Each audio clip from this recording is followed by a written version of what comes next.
అయ్యా ఆ వచ్చేవారు చిదానంద యోగి అని ఒక స్వాముల వారు ఆ మార్గంలో వస్తున్నారు.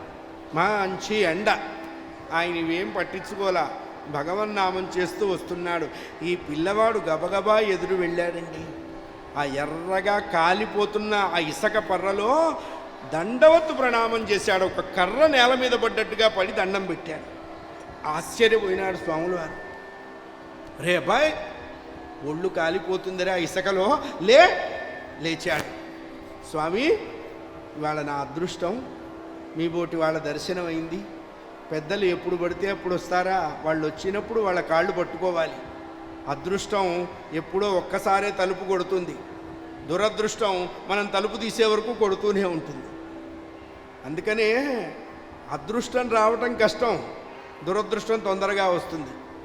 శరీరానికి ఆరోగ్యం రావటం కష్టం, కానీ రోగం రావటం ఎంతసేపు అండి, నిమిషంలో వస్తుంది. ఈ పిల్లవాడు నమస్కారం చేశాడు. స్వామి, చాలా ఎండగా ఉంది, ఇంత ఎండలో మీరు ప్రయాణం చేయొద్దు, ఎండ తగ్గిన తర్వాత మీరు ప్రయాణం చేద్దురు, కానీ చల్లబడేంత వరకు కాసేపు మా పొలంలోకి రండి, కాసేపు ఇక్కడ విశ్రమించండి, కాసేపు మా పొలంలో. అయ్యా మీరు అలా కాసేపు, ఎవడంటాడండి ఆ మాట? ఇలాంటి మాటలు మాట్లాడాలి అంటే పూర్వజన్మలో మనం పెట్టి పుట్టుండాలి. మా ఇంటికి ఎందుకు వచ్చావు అంటే ఏం చేస్తాం? నమస్కారం పెట్టి ఎడతాం. ఇంటికి వచ్చిన వాడికి పంచభక్ష పరమాన్నాలు పెట్టక్కర్లా, మంచినీళ్ళు తాగుతారా అనైనా అడగాలట. అడిగినా చాలు, వాడిని పూజించినట్లే. మన ఇంటికి వచ్చేవాడు వాడికి లేక మన ఇంటికి రాడు. తను ఇచ్చిన సంపదని మనం ఎలా వినియోగం చేస్తున్నామో భగవంతుడు చూడటానికి ఆ రూపంలో మన ఇంటికి వస్తాడు.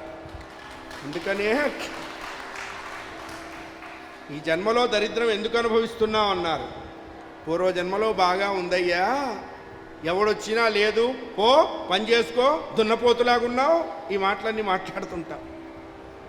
ఎవడొచ్చినా ఏమీ ఇవ్వకపోవడం చేత ఈ జన్మలో దరిద్రం వస్తుంది. అందుకనే ఇచ్చేది, ఇప్పించేది, తినేది, తినిపించేది అంతా భగవంతుడే. మన తెలివితేటలు ఏవీ లేవు. నిజంగా మనం అనుకున్నట్టుగా నడిస్తే లోకం, మీరు ఉత్సవాలకి రారు, నేను కథకి రాను, అది ఖాయం. భగవంతుడి నిర్ణయం వల్ల లోకం నడపబడుతూ ఉంటుంది. కాస్త చల్లబడ్డ తర్వాత వెడుదురుగానంటూ